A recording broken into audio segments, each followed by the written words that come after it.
Hi, this is Zach with Worn & Wound. Today I'll be taking a look at the Mkii Nassau. It goes without saying that this is a Submariner homage watch, but one that refers to models from the late 50s, early 60s, which you can tell from a few details, namely the lack of crown guards, the red bezel insert at 0.60, as well as the bracelet styling, and a couple other things that we'll look at.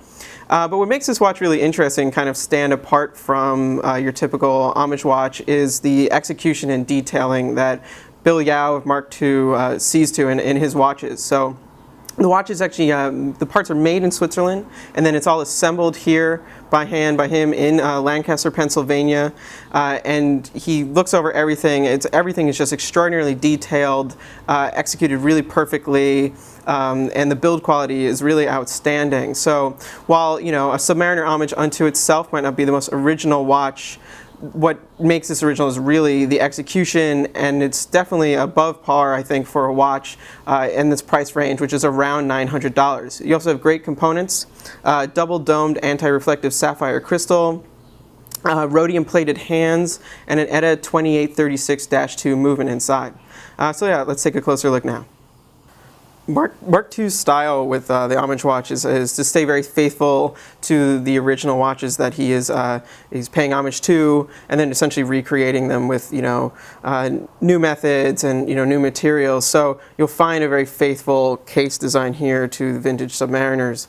The case measures 39.2 wide, 47.9 lug to lug, 20 millimeter lug width, and 14.5 millimeters tall. You can see here from the side perhaps that there is this really beautiful double domed sapphire crystal, which is a really nice detail, very high quality component. The finishing of the case is really also quite beautiful. It has a very nicely finished, brushed top surface. Then going along the edge, there is this little polished detail, which is something you will notice on in original Submariner cases. And then the side is a high polished, just flat side. You'll see here on the crown guard that there is a signature, which is just always good to see. The bezel, which is an aluminum insert bezel, once again faithful to the original design, has this little red insert, which kind of just makes it more interesting, stand out. I think there were a few models back in the day that were like that. It's a 60-click unidirectional bezel, very good action on that, very snappy, and very, very precise, which obviously you want to see. It'll be a little tricky to show you the case back, but you can see it is a very plain case back, screw down. Yeah, nothing really special there, but just functional. One thing to note that the crown is actually a triple seal crown, guaranteeing water resistance.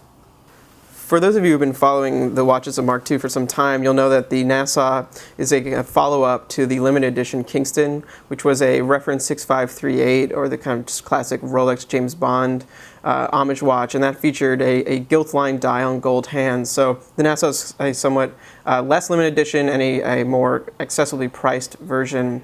But the dial, is essentially the same sans the gold. So classic Submariner styling here. You have circles and rectangles for the markers and a large triangle at 12. The bezel insert as well, refers to those earlier models. The red triangle here. You'll notice around each of the markers there is a little kind of reference to a gilt line, a little white line. I really, really like the attention to detail here. The lume that is in there sits perfectly centered within that. So, that's the kind of thing you would notice. And I feel like it's just a very well executed dial. Everything's just printed really perfectly, and you can tell that from that exact detail. So there's a little bit of writing on the dial. You have a Mark II logo and auto winding under 12, very small, subtle. And then you have above 6 the 200 meters or 660 feet. Marking. Overall, just very clean, very perfectly executed. The hands, which are classic, once again, Submariner style, Mercedes hour hand, and a long fence post style minute hand, are rhodium plated, and those actually kind of the rhodium gives it a very interesting sheen, a little different than stainless steel. But once again, just very clean, very nicely executed. The second hand is all white with a little bit of lume towards the tip. The lume on the watch is a super luminova. It's quite bright and it glows an icy blue, which I really like. Just kind of sets us apart a little bit from other homage watches I've seen. It goes without saying that if you are interested in the look of the Submariner, if it's a look you enjoy, then you'll like the way the Mark II looks on your wrist. You know, it's a beautiful size for a sport watch at just shy of 40 millimeters, but it still has a lot of presence. Once again, because of the excellent finishing, the watch just, you know, it has a lot of character, a lot of presence. It really just looks great. But once again, you know, the design is really that of the Rolex. So, you know, execution Mark II, but styling should be attributed to the Rolex Classics design. It comes on this really, really nicely executed bracelet. So, you know, it's an oyster style bracelet, but it's designed to be like the vintage or older models. So it starts at 20 millimeters and then quickly goes down actually to 16. So at the clasp here, this is 16 millimeters. So it's quite thin.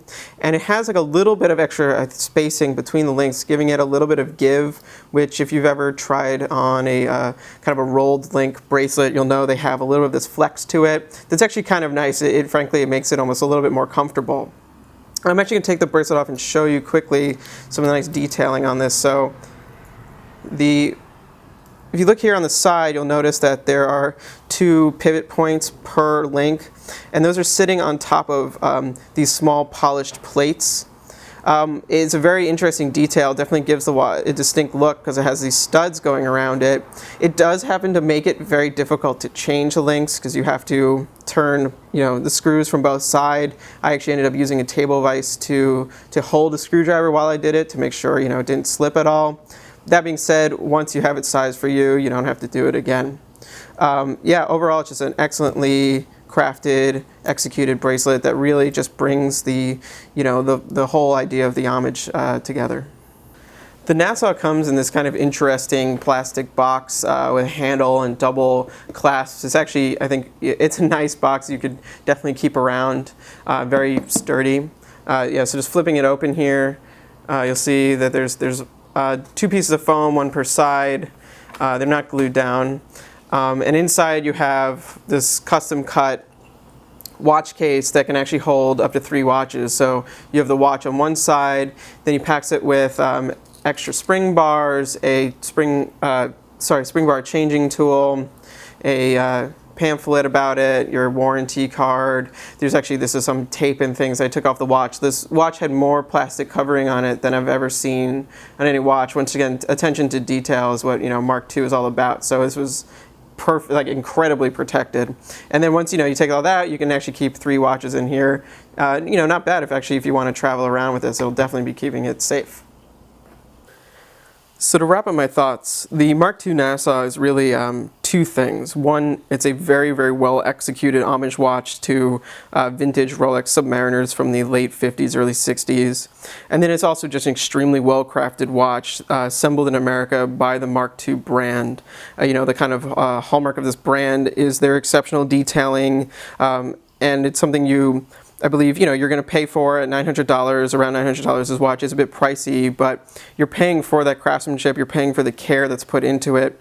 And you're paying also, you know, it is made with very good components and excellent finishing. So it has a sapphire crystal, an ETA 2836-2 automatic movement, rhodium plated hands, and just very clean finishing all around, not just on the case and the dial, but even on the bracelet. You know, everything is just how you want it. So it's a very satisfying watch to wear. It's a very attractive watch.